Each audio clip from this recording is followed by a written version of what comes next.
दया परत्वे जयात यश जयातया परी भूत दया परत्वे जयातया परी भूत दया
सेवक झालो तुमच्या लागलो निज चरणा. अहो स्वामी तुकया देवा यावरी न करावा वेर. सहज लिळे उदकी भया तुम्ही रक्षिलिया निज सत्ते. अहो स्वामी तुकया देवा यावरी न करावा वेर. निळामुळे धराल हाती तरी द्याल मती निरूपमा. अहो स्वामी तुकया देवा यावरी न करावा वेर. भूतदया परत्वे जयातया परी संत नमस्कारी सर्व भावे. शिकल्या बोलाचा धरशील ताठा तरी जाशी वाटा यमपंथे.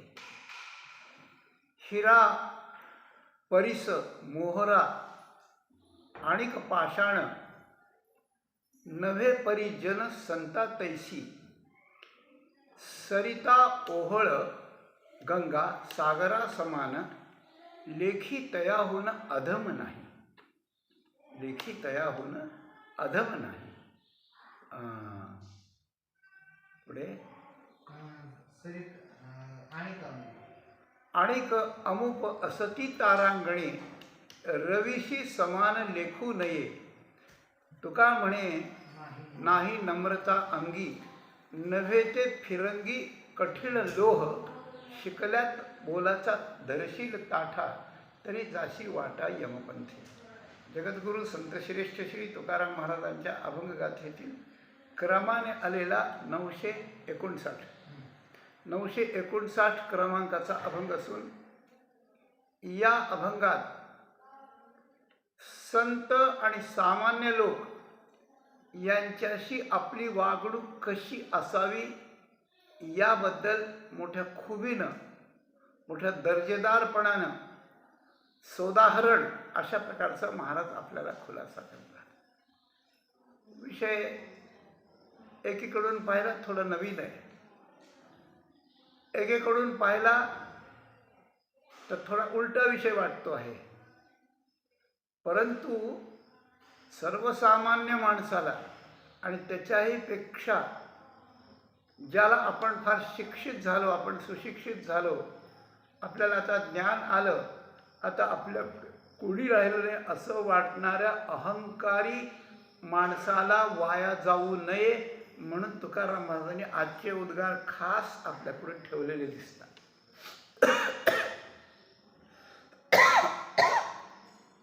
काय विषय आजचा? आजचा विषय असाच आहे की संतांचा अतिक्रम आपल्याकडून होऊ नये. संतांना आपल्याकडून सामान्य लेखलं जाऊ नये.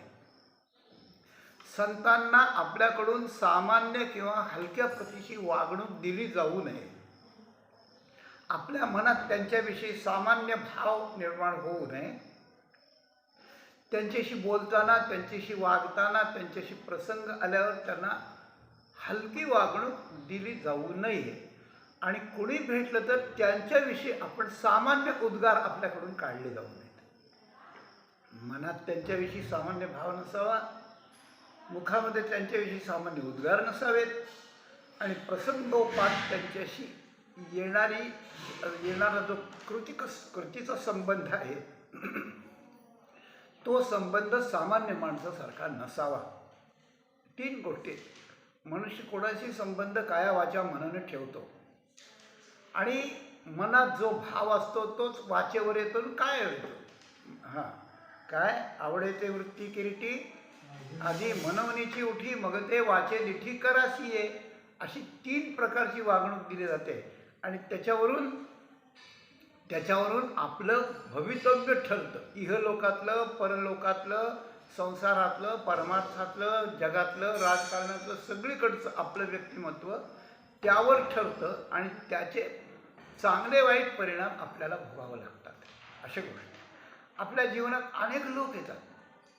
काही सामान्य येतात, काही चोर दरोडेखोर पण येतात, लबाड फसवणारे येतात, व्यसन करणारे लोक येतात, त्याच्यानंतर व्यवहाराच्या स्वार्थासाठी चिकटून असलेले येतात, कंजूस लोक येतात, उदारपण येतात. अशी गोष्ट सगळे लोक येतात. आणि सगळ्या लोकांच्या पैकी कुणाशी कसं वागायचं, ऐका, सगळे लोक आपल्याला निरनिराळ्या प्रकारचे भेटतात, व्यवहारात कोणत्याही क्षेत्रात भेटतात. तर त्यांच्याशी कसं वागायचं हे 2 प्रकारावरून ठरलेलं असतं. एक प्रकार आपला मुळातला स्वभाव कसा आहे, तमोगुणी आहे का रजोगुणी आहे का सत्वगुणी आहे. तमोगुणी असेल तर तमोगुणी लोकच आवडतील आपल्याला, सत्वगुणी लोक नाही आवडणार. तर आपल्या स्वभावानुसार एक आवडतं, आणि दुसरी गोष्ट आपली संगतीन आपलं चिंतन काय आहे त्यानुसार आवडतं. आपण शास्त्राचं चिंतन असेल तर शास्त्र सांगतं त्याप्रमाणे लोक आपल्याला आवडतील. आपण राजकारणातल्या लोकांची संगती असेल तर तसं आवडेल. अशी गोष्ट आहे. पण एक गोष्ट मात्र नक्की आहे की आपण शिकत गेलो की शिकल्यानं आपल्यावर चांगले संस्कार होतात, आणि मग चांगलं चांगलं, वाईट वाईट, हिरा हिरा, गारगोट गारगोट, रेडा रेडा, म्हैस म्हैस, रेडा रेडा हे आपल्याला कळायला लागतं. शिकण्यातून विवेक येतो. शिकण्यातून ब्रह्म कधी मिळेल, शिकण्यातून देव कधी भेटेल ही गोष्ट बाजूला ठेवा जरा, पण वागण्याची अक्कल तरी शिकल्याशिवाय येत नाही. अशी गोष्ट आहे. आपण थोड्या वलयात असतो तर आपल्यालाच आपण 1.5 शहाणे समजायला लागतो. माझं सांगतो मी, तुमचं नाही सांगत. पण तसं नाही. तर उपदेश तो भलत्या हाती झाला चित्ती धरावा. कुणाकडूनही माणसाने शिकत राहावं. शेवटपर्यंत माणसाने विद्यार्थी असावं. जग ही बंदीशाळा नाही, जग ही पाठशाळा आहे. जगात खूप शिकण्यासारखं आहे. अशी गोष्ट आहे. दत्तात्रेयाने 24 गुरु केले, ते कसे? असेच केले. जयापासोने जो घेतला गुण, तो म्या गुरु केला जाण. असे ते अवधूत यदूंना त्या ठिकाणी म्हणतात. श्रीमद भागवताच्या 11 स्कंदात विषय आलेला आहे. तेव्हा खूप शिकता येतं. आणि आपण जर शिकत गेलो, चांगल्या गोष्टी शिकत गेलो, महत्त्वाच्या माणसांच्याकडनं शिकत गेलो, शास्त्राकडून शिकत अशा प्रकारचं गेलो, तर आपल्याला विवेक येतो. आणि विवेक आल्यानंतर मग आपल्याला जो आपल्याला जसा भेटेल त्याला योग्य वागणूक आपल्याला देता येते. लक्षात घ्या, आपल्याला जर आपण शिकलेलो नसलो तर आपला स्वभाव कसा आहे आणि आपली संगती आणि चिंतन कसं आहे याच्यावर आपण लोकांना वागणूक देऊ. पण आपण जर संतांच्याकडून शास्त्राकडून जर शिकलो तर आपल्याला शास्त्र ज्याप्रमाणे सांगतं त्याप्रमाणे जो जसा भेटेल त्याला आपण तशी वागणूक आपल्याला देता येईल. बरोबर आहे? हे बरोबर आहे. पण तुकाराम महाराज आज जो लाल कंदील दाखवतात, आज जी लाल बॅटरी दाखवतात, ती सामान्य माणसाला नाही दाखवत, ती शिकलेल्या माणसाला दाखवतात. विशेष करून सामान्याने ती घ्यावी. पण यांचं टार्गेट आहे तो शिकलेला माणूस आहे. शिकलेला माणूस आहे. मग शिकलेला माणूस असा कसा होतो की सामान्य माणसासारखा कोणालाही कशी वागणूक द्यायला लागतो? असं काय त्याच्यात होतं? असं त्यात काय परिवर्तन होतं? आणि मग त्याच्या शिकल्याचा तरी काय उपयोग होतो? म्हणजे न शिकलेला बरा नाही का? आणि शिकलेला न शिकलेला जर बरा होत असेल तर मग त्या वेदन शास्त्रन पुराण हे कसे करतं? यांचा काय उपयोग आहे? असे सगळे प्रश्न उभे राहतात आपल्याला. खूप गांभीर्याने शोचण्याचा आणि विचार करण्याचा हा अभंग किंवा हा विचार आहे एक प्रकारचा. तर गंमत अशी आहे की शिकलेल्या माणसाला असं सांगायची वेळ येते, त्याचं कारण असतं. त्याचं एक कारण असतं. आणि त्याचं कारण असं असतं की शिकलेला माणूस न शिकलेला माणूस दुसऱ्याला कसा समजतो त्याची कारणं सांगितली. पण शिकलेला माणूस कसा असतो तर शिकलेला माणूस स्वतः पहिला शहाणा समजायला. मी आता शिक्षण झालं माझं, मी आता इंजिनियर झालो, मी आता अमुक झालो, मी आता तमुक झालो. आणि तो त्यावेळेला आपल्याला मी अमुक झालो असं म्हणायला लागला की दुसऱ्याला तो कसपटा समजायला लागतो, केवढाही असो. मग त्याला विवेक राहत नाही. आमच्याकडे घडलेली गोष्ट सांगतो तुम्हाला. आमच्या नगरला त्यावेळेला लग्न सराई भरपूर होती, हे कोरोना येण्याच्या अगोदर बरं का. त्यावेळेला असे लोक लग्न करत असत. लग्न केल्यानंतर पैसा भरपूर, चांगले चांगले स्थळं पाहायचे, मुली शिकलेल्या वगैरे काय सगळं आता आपल्याला माहिती आहे. ते बस्ता बांधायला लागल्याला एका आलिशान स्टोअर्समध्ये दुकानामध्ये एक परिवार आला. कोण? मुलगी आली, मुलीचा बाप होता, तो त्या मुलाला कपडे घेणार होता. त्या मुलाने ते मित्र बरोबर आणले होते हे करायला, काय करायला, पसंती करायला. तर घेणं चाललं. मुलगा मोठा इंजिनियर आर्किटेक्चर काहीतरी होता मोठा. मुलगी पण होती, दोघांना पसंती सगळं झालं होतं. बाकी बस्ता बांधल्यावर काय राहिलं असतं. त्या मुलाने अति महागाचा कपडा काढला, खूप महागाचा कपडा काढला. एकतर सासऱ्याला तो झेपणारा नव्हता किंवा काही नव्हता. मित्र म्हणजे नाही ह्याच घ्यायचं का हाच, नाही तर घ्यायचंच नाही. हट्टीपणा आणि आग्रहीपणा बरं का. त्याच्यावर आता आम्ही बोलत नाही जास्त. पण आता मुलगी थोडी पेचक सापडली, काय एवढं करायचं आहे. पण तिलाही वाटलं, पण ती काही बोले ना. बापालाही वाटलं कसं बोलावं, जावई फार मोठा आहे. बरं घ्यावं तर एक गोष्ट आहे, घेऊ, थोडं कर्ज झालं तर आपण करू. पण एवढा कपडा घेऊन किती वेळ घालावा लागतो, किती वेळ घालावा लागतो, किती लोकांना त्याचं मोठेपण कळतं वगैरे बऱ्याच बाजू असतात त्याच्यात. तेव्हा त्या वडिलांनी सांगितलं की मी एक विनंती करतो तुम्हाला की तुम्ही याच्यापेक्षा हा कपडा घ्या, दिसायला चांगला असून किमतीत कमी आहे. तुम्ही असं म्हणू नका की मी फार कंजूस आहे, मी फार कृपण आहे. मी एवढे पैसे तुम्हाला, याच्या किमतीचे पैसे देतो, पण तुम्ही हा कपडा आहे, तुम्ही त्याच्याबद्दल काही सोनं देतो तुम्हाला. माझ्याकडून एवढ्या कपड्याची किंमत देतो, पण हा कपडा घेऊन ही किंमत तुम्ही वाया घालू नका. असा वडिलांचा दृष्टिकोन होता. आणि ते अत्यंत नम्रपणे डोळ्यातला खडा जसा आपण नाजूकपणे काढतो तसं बोलत होते. आणि ते त्याला चिमटे घेत होते त्याचे मित्र, नाही नाही नाही जमायचं, ते नाही जमायचं. तेव्हा तो असं बोलून बोलून शेवटी बोलला, तुम्हाला काय समजतं म्हणला, तुम्ही काय समजलात मला, माझ्या पायाजवळ उभं राहण्यास तरी लायकी का तुमची. कोणाला म्हणतो, सासऱ्याला, म्हणजे भावी सासऱ्याला म्हणतो. आता तो थंडच झाला, तर काय करणार, काय बोलणार आता. पण गंमत झाली तिथे एक. काय गंमत झाली, त्याची जी पोरगी होती, म्हणजे जी लग्नाची नवरी होती, ती झाशीच्या राणीसारखी खवळली आणि तिनं आपल्या बांगड्या मागं सारल्या आणि त्या मुलाच्या एक जोरदार कानफाडीत ठेवून दिली, जोरात ठेवून दिली. आणि ते म्हणलं, कोणाला बोलतोस, चल नीट चालता हो, मला तुझ्याशी लग्नच करायचं नाही. आणि अक्षरशः तिनं त्याला आणि त्या ठिकाणी हाकलून दिलं. सगळे मित्र ते परत गेले अशा वेळेला. अशी गोष्ट आहे. गोष्ट संपली, थोडी मोठी झाली असली तरी क्षमा करा, परंतु अशा प्रकारचे लोकही आहेत. अशी गोष्ट आहे. अरे आपल्याला जो पोटचा गोळा देतो आहे उदार होऊन, त्याला त्याला अशी भाषा आणि कपडे करता, हे कशाचं लक्षण आहे.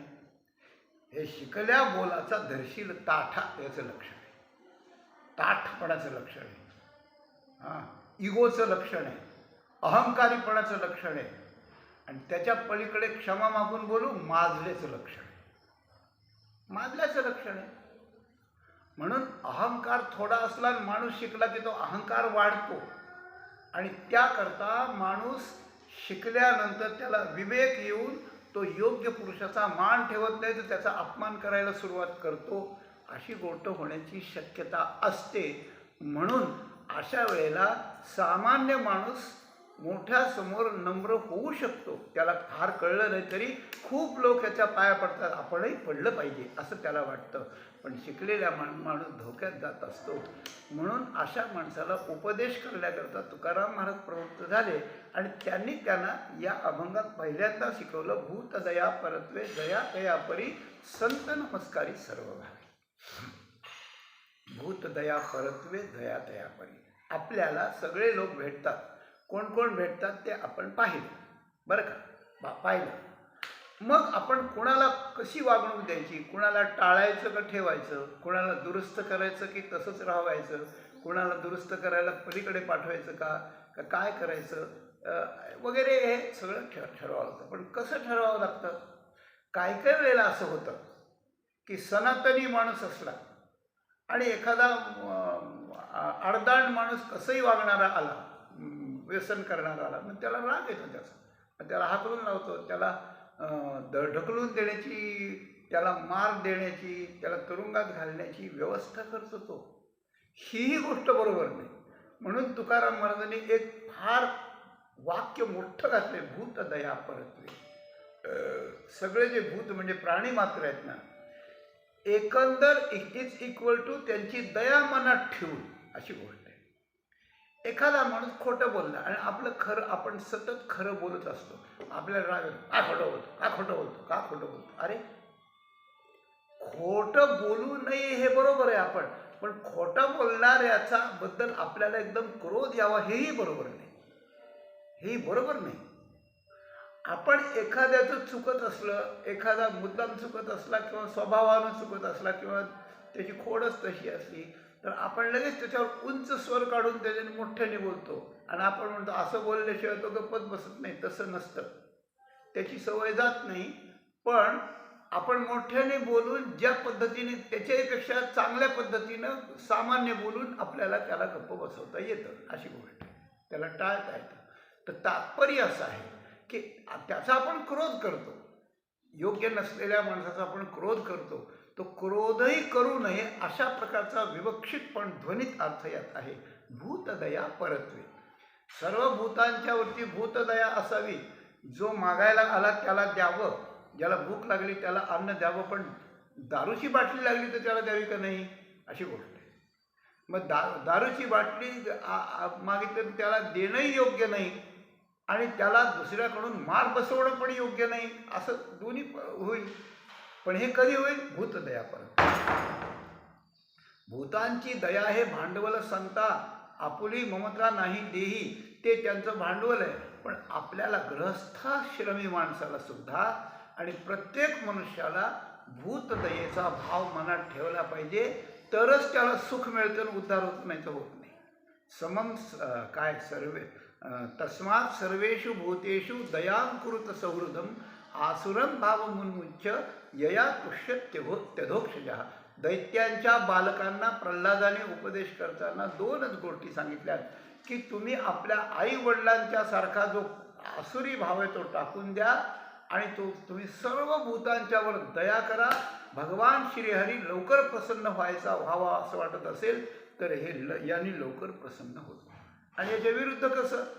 दया न करता, आसुरभाव न सोडता, ज्याला त्याला काठी कटकरीतच जर गेलं तर भगवान क्रुद्ध होतो आणि एक दिवशी येऊन शिर धडावेला करतो.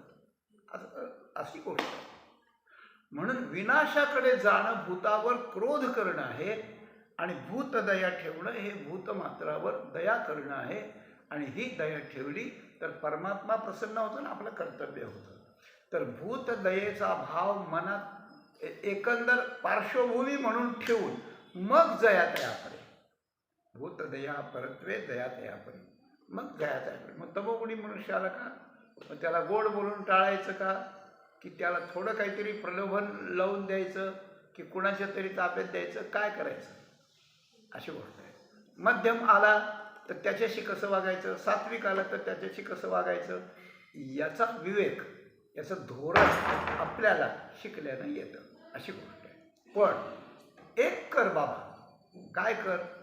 संत नावाची व्यक्ती जर समोरून आली तर मग मात्र भूतदया परत्वे जयातयापरी नाही. मग त्याच्या जातीचा विचार नाही, त्याच्या शिक्षणाचा विचार नाही.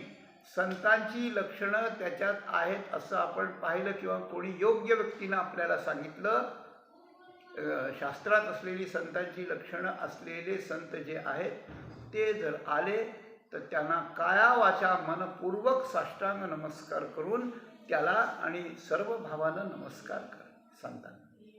संतांच्या ठिकाणी कॅटेगरी नाही, अशी गोष्ट. ही गोष्ट फार महत्त्वाची. म्हणजे सगळे माणसं एकीकडे, संत एकीकडे, एवढाच विषय आज दुसरा विषयच नाही. 6 चरणाचा मोठा अभंग असला तरी सगळे त्याला दृष्टांत आहेत. आणि त्या दृष्टांतातल्या ज्या वस्तू आहेत त्या वस्तूचा कमी जास्तपणा खूप फरक आहे. जवळजवळ सारख्या नाहीत त्या. त्यांचे उपयोग, त्यांची किंमत, त्यांचं मूल्य सगळं वेगळं वेगळं. आपल्याला हिरान गारगोट जवळ ठेवली तर आपल्याला ओळखू येणार नाही. पण एखाद्या पारख्याने सांगितल्यानंतर हिऱ्याच्या भावात गारगोट फेकून देतो माणूस. अशी गोष्ट आहे, गारगोट फेकून देतो. पण तसं नाही. संत कधी पुष्कळ वेळा दिसायला माणसासारखे दिसतात, पण संत नवती जगा माणसा त्या सारखे असं म्हणतात. पण ते त्याच्यापेक्षा फार वरचे अशा प्रकारचे असतात. अरे ते देवांच्या पेक्षाही वरचे असतात. भगवान त्यांचा आदर करतो असे ते असतात. आणि तुम्ही आम्ही भगवंतापुढं काय किडामुंगीच आहेत, दुसरं काही नाही. हे पावसाळ्यात पंखाचे किडे येतात ना दिव्यावर झडप घालायला. भगवंताच्या दृष्टीनं क्षमा मागून बोलतो, आपण आणि ते किडे यात काही फरक नाही आहे. काही फरक नाही. जे विषयासक्त आहेत, जे स्वार्थी आहेत, ज्यांना तारतम्य नाही, जे कोणालाही कसंही वागतात आणि कसंही बोलतात आणि कशी चिंतन करतात, यांची काय किंमत आहे? यांची किंमत नाही. म्हणून या दोन्ही, म्हणून तुकाराम महाराज इथे लाल कंदील दाखवतात. शिकल्या बोलाचा धरशील ताटा तरी जाशी वाटा यमपंथी. आपण थोडंसं शिकलो म्हणून आपणच संत झालो आणि आता पुढून आलेले संत हे काही फार शिकलेले नाही म्हणून त्यांना काय बोलायचे, चला आपला वेळ जाईल म्हणून असं ताठ हे करून निघून गेला. उपयोग नाही. यमाच्या वाटेला जाशील म्हणे, यमाच्या वाटेला असेल. संत एकतर ओळखू येत नाहीत आणि कोणी सांगितलं हे संत आहेत आपला विश्वास बसतो. याला तरी काय कळतंय?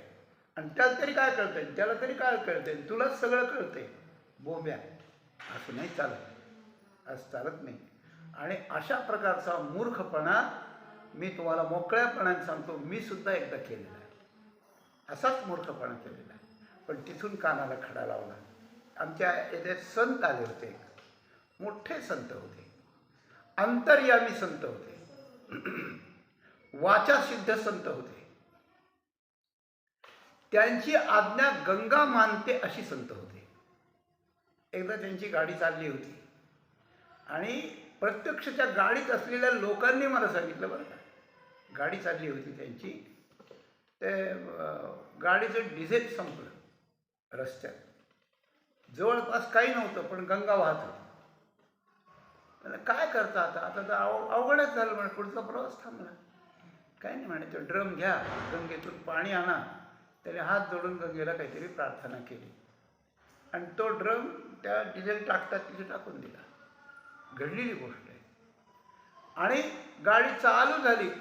थोडं पाणी असतं तर गाडी चालत नाही, जाम होती, बंद पडते. गाडी जिथपर्यंत जायचं तिथपर्यंत व्यवस्थित गेली, काही नाही झालं त्या गाडीला. बंद पडलेली गाडी पाणी टाकून व्यवस्थित गेली. आणि गेल्यानंतर ते हळूच म्हणतात, आता अहो आपण ते पाणी किती टाकलं होतं बरं?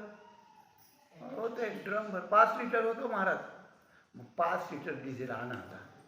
मग 5 लिटर डिझेल आणलं आणि परत त्याला गंगेत सोडून दिलं. गंगेला नमस्कार केला आणि निघून गेले. काय विश्वास बसणार नाही तुमचा, तुमच्यापैकी कोणाकोणाचा नाही बसणार तर न बसू दे. पण त्या वेळेत प्रत्यक्ष असलेल्या लोकांनी, म्हणजे गंगा ज्यांचं मानते आहे अशा प्रकारचे संत, आणि ते संत आमच्या जवळच्या गावाला आले आणि गावातले लोक मला म्हणायला लागले, महाराज आपण जाऊ, आपण कीर्तनाला जाऊ म्हटलं. पण माझ्या मनात पाप आला. मी त्यांची कीर्तनं ऐकलेली होती. ते कीर्तनात उपदेश बोलत होते. श्रद्धे डोंगरेजी महाराजांचं नाव तुम्ही ऐकलं असेल ना, कसं भागवत सांगत होते ते. पण त्या भागवतात ते रोज म्हणायचे, लोग पुण्य तो बहुत करते हैं लेकिन पाप नहीं छोड़ते. पाप छोड़ो पहले, पुण्य कम करो या न करो, पाप छोड़ो और भगवान की भक्ती करो, असं ते सांगायचं. मग असं ऐकून एखाद्या माझ्यासारख्या मूर्ख माणसानं याला एवढंच येतं असं मानायचं का? अरे याची गरज आहे म्हणून ते नेहमी सांगतात, अशी गोष्ट आहे. तसं ते उपदेश करायचे. आणि शिकल्या बोलाचाच करशील ताठ. आम्ही नवीनच कीर्तन करायला लागलो होतो आणि त्यावेळेला मला विचार असा आला की काय कीर्तन ते असंच सांगते सगळं, मग काय 2 तास बसून करायचं, जरा उशिरा करू. मी मुद्दाम उशीर लावला. अगदी खरं बोलतो व्यासपीठावरून, खोटं बोलत, मुद्दाम उशीर लावला जाण्याकरता.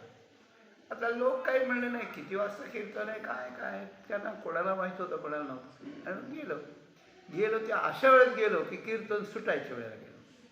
कीर्तन सुटलं मग आम्ही दर्शनानं गेलो. बरं तेवढ्यावर तरी गप बसवलं नुसतं नाही, गप बसलो. पुन्हा त्यांच्यापुढे म्हणतो, महाराज आज आमचं भाग्य कमी पडलं की आज तुमच्या कीर्तनाला सुरुवातीला नाही येता आला. आम्हाला उशीर झाला यायला, येता आलं नाही. ही किती चूक होती, हा किती प्रमाद होता, हा किती मूर्खपणा, गाढवपणा होता की आपण मुद्दाम उशीर करायचं आणि त्यांना म्हणायचं आमच्या भाग्यात नाही. अरे देव क्षमा करील याला? नाही करणार. तेव्हा ऐका ते काय म्हणाले. ते म्हणाले, अहो काही नाही तसं, तुम्ही चांगले विद्वान आहेत कीर्तनकार, तुम्हाला काय कोणाचं ऐकायची गरज आहे? आता तुम्हीच कीर्तन करीत असल्यामुळे तुम्हाला कोणाचंही ऐकायची गरज नाही. हे बोलणं काय होतं, सगळ्यांना काय वाटलं असेल ते नाही मी तुम्हाला सांगत. तुम्हाला काय समजायचं ते समजा. पण मला मात्र एक तोंडात मारल्यासारखी ती होती आणि त्यांचं संतत्व मात्र संतत्वच होतं. त्यांना ते कळलं होतं सगळं. मी साष्टांग पायावर डोकं ठेवून नमस्कार त्या ठिकाणी केला आणि तिथून पुढे जे संत माझ्या हृदयात आयुष्याच्या शेवटपर्यंत राहणार आहेत त्याच्यात त्यांचं उच्च स्थान आहे, अशी गोष्ट आहे. तेव्हा शिकल्या बोलाचा धरशील ताठा, त्याचा परिणाम काय? रीत अशी वाटा यमपंथी.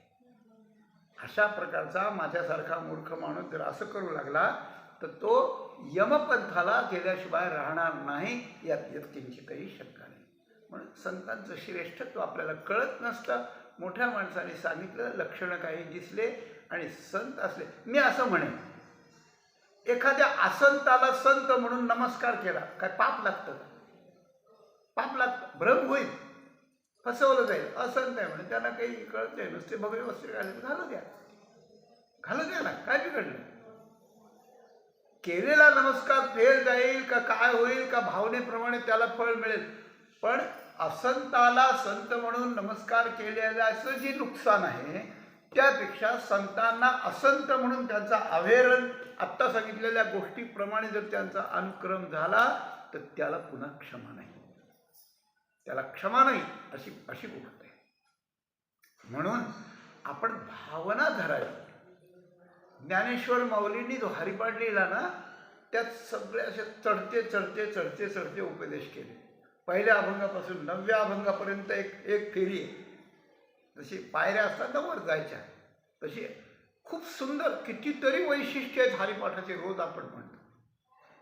9व्या अभंगापासून 18व्या अभंगापर्यंत एक फेरी आहे आणि 19व्या अभंगापासून 27व्या अभंगापर्यंत एक फेरी आहे आणि शेवटची फेरी हळूहळू जी येते ते तर तात्विक लक्षणापासून आहे. जाणीव नेणीव भगवंती नाही, 7-5-3 दशकांचा मेळा, एक तत्वनाम दृढधरी म्हणा, काय आहे तर तात्विक वर्णन. आणि सगळ्याच्या शेवटी साई शास्त्री निवडी रिकामार्ध घडी लावू नको, लटका व्यवहार सर्व हा संसार खोटा आहे. एक हरी नावाचं तत्व, परमात्मा तत्व एक मोठं आहे, त्याच्याकरता तू काय काय कर. पण अगदी शेवटी ज्ञानदेवाप्रमाणे त्याच्या आधीचे 2 चरण महाराजांनी असे लिहिले माऊलींनी की ते एकदम परत खाली आल्यासारखे वाटतात. तीर्थवरती भाव धरी रे करुणा, शांती दया पाहुणा हरी करी. अरे ज्ञान झाल्यानंतर सर्व सुख गोडी साई शास्त्री निवडायला लागल्यानंतर तीर्थाला न्यायला जायची काय गरज? एका जागेवर बसून अभ्यास करावा ना? नाही. तर आपण आपल्याला झालेल्या ज्ञानाचा अभिमान आपल्याला येऊ नये म्हणून व्रतावर तीर्थावर भावना ठेवावी. अशी गोष्ट करावी. कारुण्यानं जगाकडे पाहावं, अशी गोष्ट आहे. तात्पर्य असं आहे की शिकल्या बोलाचा अहंकार आपल्याला येणार नाही, त्याच्याकरता खूप जागरूक राहावं लागतं. आणि तर संतांची संगती होऊन त्यांच्याकडून आपल्याला काही मिळतं. म्हणून तुकाराम महाराज म्हणतात, शिकल्या बोलाचा धरशील ताठा तरी जाशी वाटा यमपंथे. न शिकलेला माणूस आडदांडपणाने एखादा काही करू लागला आणि तो यमपंथाला गेला, त्याची नामुष्की तितकी नाही आहे, त्याला कळलंच नाही आहे. पण तो शिकला, तो लोकाला सांगायला लागला आणि स्वतः ताठा धरून तो असं लोकांना काहीच न मानून जर नरकाकडे यमपंथाला तू जाऊ लागला तर तुझ्या इतकी नामुष्की दुसऱ्या कोणाचीही अशा प्रकारची नाही नामुष्की, अशी गोष्ट आहे. तर तात्पर्य असं आहे, चांगदेव महाराज एवढे मोठे होते आणि लोक म्हणतात त्यांना अहंकारही होता, पण ज्या वेळेला ज्ञानेश्वर माऊली कसे ते त्यांना कळलं त्यावेळेस सगळा अहंकार टाकून दिला आणि लोटांगण घालीत त्यांच्या पुढे ठेवले. कथा आपल्याला माहिती आहे, अशी गोष्ट आहे. म्हणून मोठ्या माणसाने सगळ्यांवर दया करावी, ती त्याच्या योग्यतेप्रमाणे करावी. पण संतांची कॅटेगरी वेगळी आहे. संतांना सर्व भावानं नमस्कार करावा आणि आपलं शिक्षण, आपलं वय, आपला अनुभव, आपली प्रतिभा, आपलं वक्तव्य या सगळ्याची आठवण विसरून त्यांना नमस्कार करावा. कारण त्यांचं जे संतत्व असतं की देव त्यांना नमस्कार करतो, त्याच्यापुढे आपलं तुणतुणं काहीच नसतं, काही अक्कल नसते आपल्याला, अशी गोष्ट आहे. सर्व भावे नमस्कार. म्हणून जाती यमपंथा तेव्हा धोक्याची सूचना अशा प्रकारची केली. तेव्हा म्हणे कसं आहे बरं, संत आणि सामान्य जन याच्यात कसा फरक असतो, त्याच्याकरता 3 चरणात दृष्टांत दिलेत. 3 चरणात हिरा, परिस, मोहरा आणि पाषाण. 3 गोष्टी महत्त्वाच्या, एक गोष्टी सामान्य बरं का. हिरा, परिस आणि मोहरा हे 3 मौल्यवान वस्तू एकीकडे ठेवल्या तुलनेसाठी बरं का. आणि एक सामान्य वस्तू म्हणजे दगड, पाषाण म्हणजे दगड. हिरा, परीस हे दोन्ही, हिरा कार्बनचा असतो, परीस दगडासारखाच असतो, आणि मोहरा तशीच एक वस्तू असते, दिसायला सारखे असतात, पण प्रत्येकाचं मौल्यवानत्व वेगळं असतं.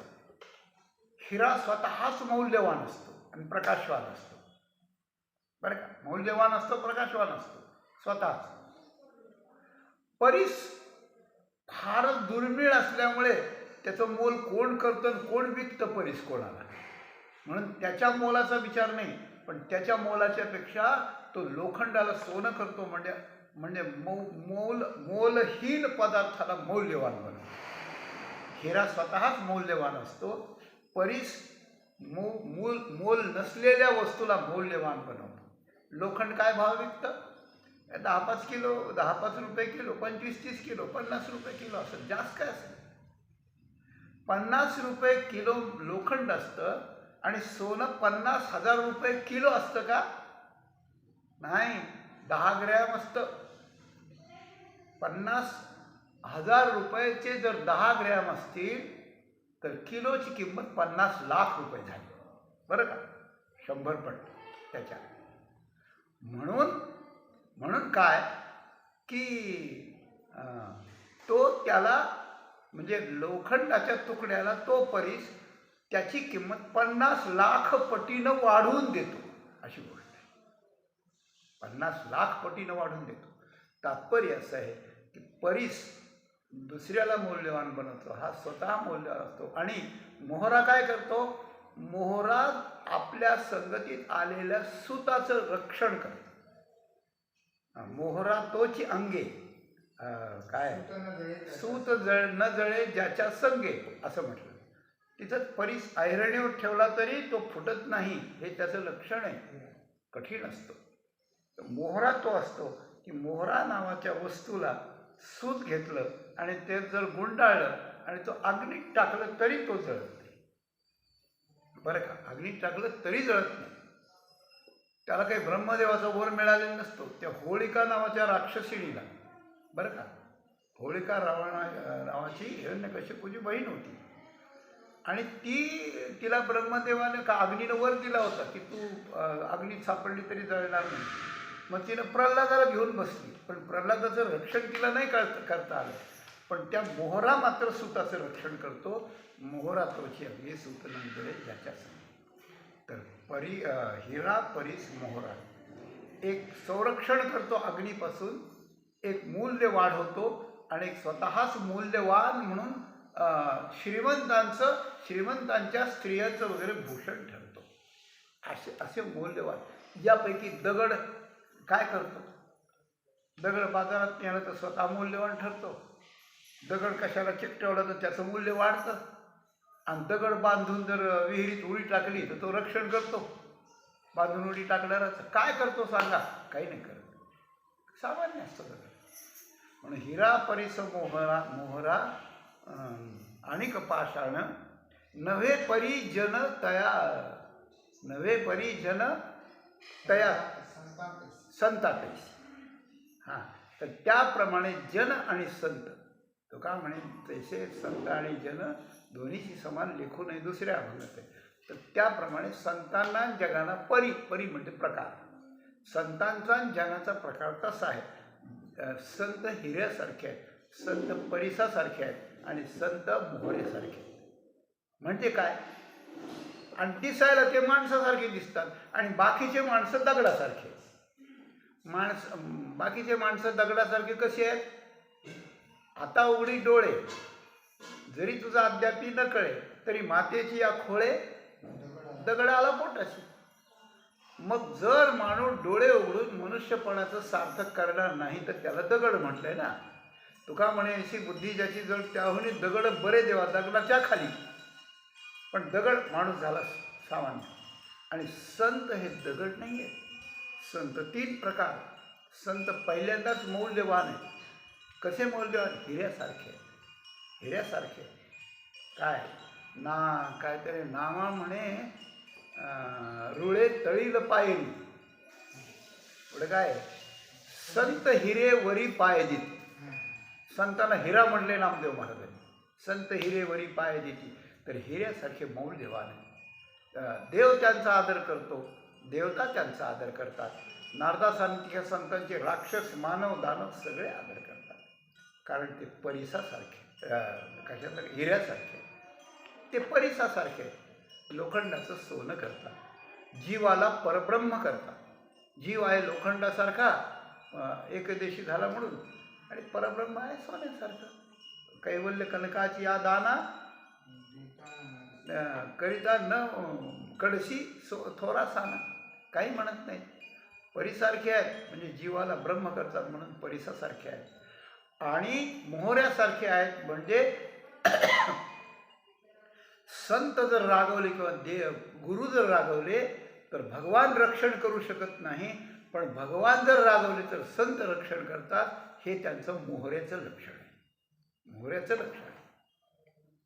एकदा अगदी एका वाक्यात, 1-2 वाक्यातच सांगतो, वेळ नाही जास्त म्हणून, की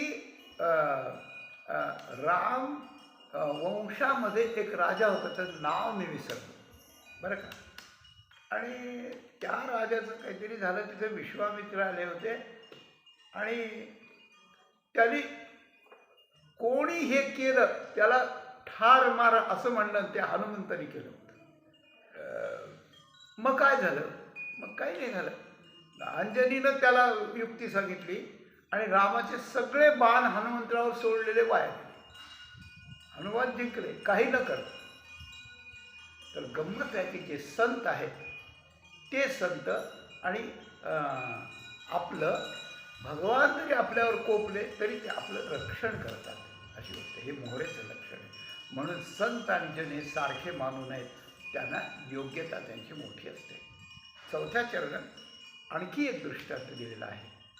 सरिता ओहोळ गंगा सागरा समान, लेखी तयाहून अधम नाही.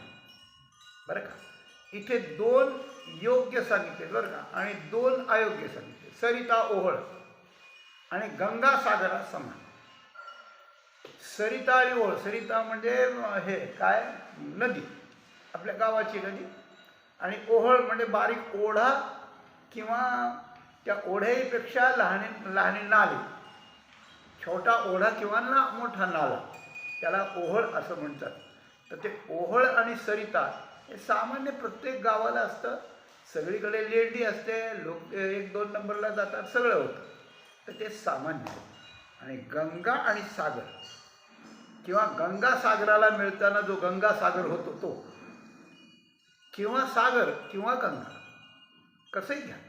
गंगा पवित्र आहे, समुद्राला मिळते, गंगासागर होतो. आणि सागराच्या ठिकाणी स्नान केलं की गंगेसहित सगळ्या तीर्थाचं स्नान केल्यासारखं होतं, अशी गोष्ट आहे.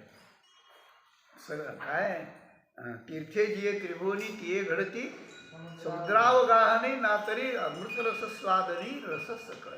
माऊलीने म्हटलंय पहिल्याच अध्यायात सुरुवातीच्याच ओव्यात म्हटलंय. तेव्हा गंगेसारखं आणि सागरासारखं सरिताला आणि ओहोळाला जो मानतो त्याच्यापेक्षा अधम, त्याच्यापेक्षा नीच, त्याच्यापेक्षा पापी मनुष्य दुसरा. तुका म्हणे गंगे अग्निशी विटाळ, लावितो चांडाळ दुःख पावे, असं म्हटलंय तुकाराम महाराजांनी. म्हणून त्याच्या समान मानाय. म्हणून तसंच संत आणि जन यांना समान मानायचं नाही. जन हे सरितेसारखे आहेत आणि जन हे ओहोळासारखे आहेत. सरिता आणि ओहोळ काय आहे, त्याच्यात घाण टाकली ती की घाण होतं, आणि थोडा पाऊस कमी पडला की ते आटून जातं. त्याप्रमाणे थोडे संस्कार नाही मिळाले किंवा थोडं काही विरुद्ध झालं की माणूस मरून जातो. मनानं मरून जातो, शरीराने मरून जातो, आणि नाहीतर खराब होतो. वाईट काम क्रोधाने खराब होतो.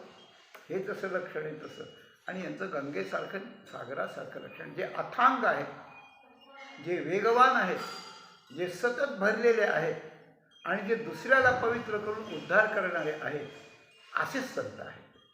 म्हणून त्यांना जो ओहळ सरितेप्रमाणे देखील त्याच्या इतका आदर दुसरा कोणी नाही. 5व्या चरणामध्ये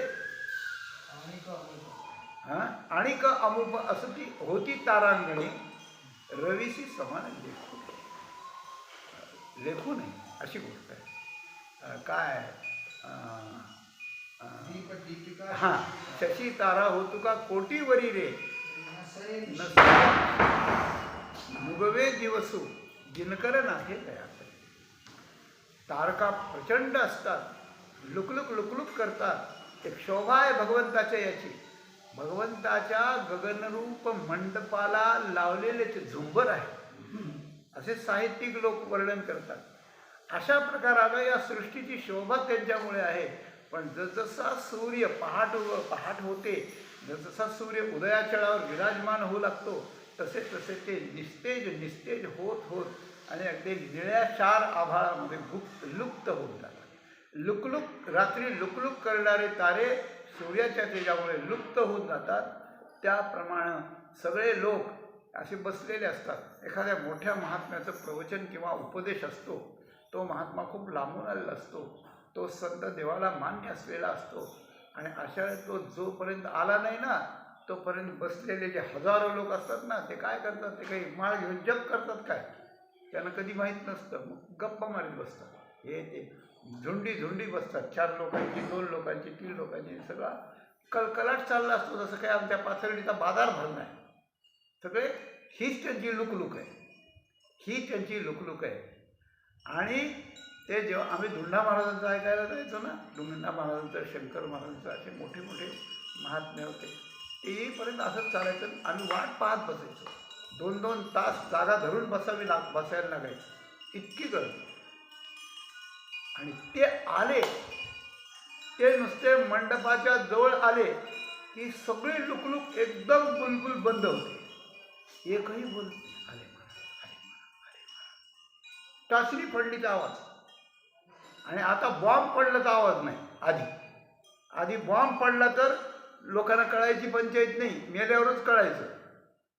पण आल्यानंतर आता टाचणी पडलीचा आवाज, सगळे गप्प बसतात. आणि सगळे गप्प बसायचे. त्यांनी जेव्हा म्हणत ज्ञानोबा राय बोलतात, भगवान वर्णन करतात, वेद बोलतो, माझी श्रुती माऊली बोलते, हे खणखणीत बोलायला लागल्यानंतर सगळ्यांच्या अंगावर रोमांच अशा प्रकारचे यायचे.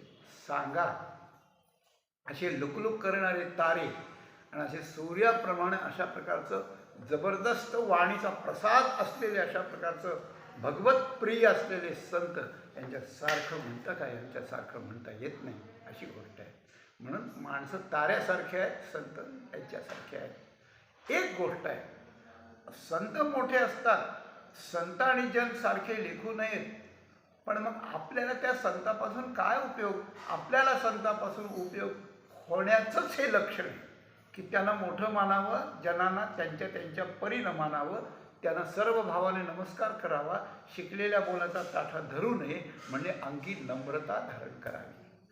ही नम्रता जर धारण केली तर ते संतांची आपल्यावर हळूहळू मर्जी होते. आणि त्या संतांच्या जवळ जे काय ते आपल्याला देतात. आणि परी जसा लोखंडाचं सोनं करतो आणि मोहरा जसं रक्षण करतो, तसं तेच संत आपल्याजवळ फक्त नम्रता असली तर यमापासून, पापापासून ते आपलं रक्षण करतील. आणि ताऱ्यासारखे किंवा सरितासारखे आपण सामान्य असो, ते आपल्याला मोठं करतील. म्हणून तुका म्हणे नाही नम्रता अंगी, तुका म्हणे नव्हे ते फिरंगी कठीण लोह. पुन्हा 6व्या चरणात 5वा दृष्टांत दिलेला आहे की ज्याच्या अंगी नम्रता नाही, असे जे लोक असतात ते फिरंगी म्हणजे भारी लोखंडाला कमवून, बरं का, त्याची तलवार तयार करायची. काल कोणतरी एका माणसानं सांगितलं की जेव्हा शिवाजी महाराजांचे मावळे होते, ते घोड्यावर 45 किलोची तलवार बाळगीत होती. 45 किलो आता माणसाचं वजन राहिलं नाही, अशी गोष्ट आहे. पण भारी लोखंडाला कमवून त्याला चकचकीत करून त्याला धार आणून माशी बसली तर तिचे 2 तुकडे होतील, अशा प्रकारची तलवार युद्धासाठी. अनेक लोखंडाचा, गंजलेल्या लोखंडाचा खाली पडलेला एवढा कठीण हे काय तुकडा, याची दोघांची बरोबरी नाही करतायत. लोखंडाच्या तुकड्यावर बसलं तर काही होणार नाही, आणि अशी उलटी तलवार ठेवून त्याच्यावर बसून बघायला काय होतं ते, बसून बघा, आपलं बूड मांडून बघा, त्याच्यावर काय होतं. म्हणून नम्रता अंगी नाही तर ते फिरंगी नाही, ते कठीण लोह आहे. या सगळ्या दृष्टांतातून एकच सांगितलं की शिकलेले न शिकलेले लोक असतील त्या सगळ्यांनी लोकांशी त्यांच्या त्यांच्या परीनं वागावं, पण संतांना सर्वभावे नमस्कार करावा. आपल्या शिकल्याचा ताठा धरून आपणच मोठे ते लहान असा मूर्खपणा मी जशी माझी गोष्ट सांगितली तसं करू नये आणि त्यांची नम्रतेनं त्यांना शरण जाऊन त्यांची कृपा प्राप्त करून घेऊन आणि आपली जीवनयात्रा आपण सफल करावी. यासाठी आपल्याला एकच सांगतो, आपल्याला 3 गोष्टी उद्धार करणाऱ्या आहेत बरं का. भगवंताचं नाम आणि नामस्मरणाची भक्ती एक आपला उद्धार करते बरं का. आपल्याला जर देव भेटायला आला किंवा आपण देवाची सेवा केली तर आपल्याला देवाकडून उद्धार होतो, नाम भक्तीकडून उद्धार होतो, देवाकडून उद्धार होतो आणि संताकडून उद्धार होतो, अशी गोष्ट आहे. तर गंमत अशी आहे की आपल्या अंतःकरणात पूर्वीचं भाग्य नसेल तर नाम आपल्या मुखाला येत नाही आणि आपल्या पदरी पुण्य नसल्यामुळे देव आपल्याला भेटत नाही. नाम मुखाला येत नाही, देव भेटत नाही, पण संत मात्र आपल्याला कधी कधी भेटतात.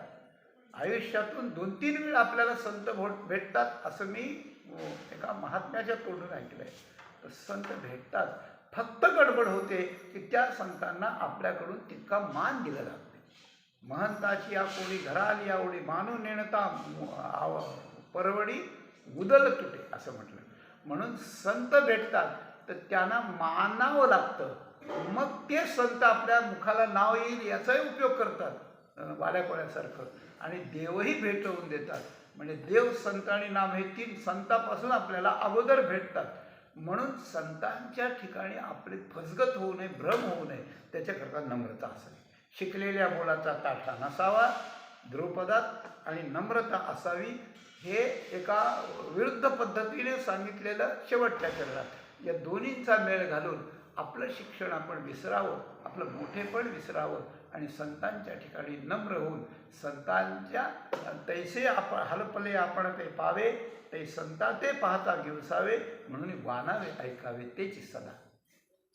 संत भेटण्याआधी त्यांचं वर्णन आपण करावं. आजच्या भागात जसं वर्णन आहे तसं आपण ऐकावं. वर्णन कोणी केलेलं ऐकावं, सारखंच आहे, ऐकावं. आणि संत भेटले की त्यांना जनासमान मानू नये, नम्रतेने सर्व भावने नमस्कार करावा. आपल्या शिकल्याचा ताठा विसरून नमस्कार करावा. मग ते प्रसन्न होतील, नाम मुखाला येईल, देव प्रसन्न होईल आणि आपली जीवनयात्रा सफल होईल. तर अशा प्रकारानं आपला जीवन प्रवास आपण फलदायी बनवावा, हा श्री तुकाराम महाराजांचा संदेश आपल्याकडे ठेवून झालेली आणि सेवा प्रभूंच्या आणि माऊलींच्या चरणी समर्पण करून वाणीला इथे पूर्णविराम देऊ.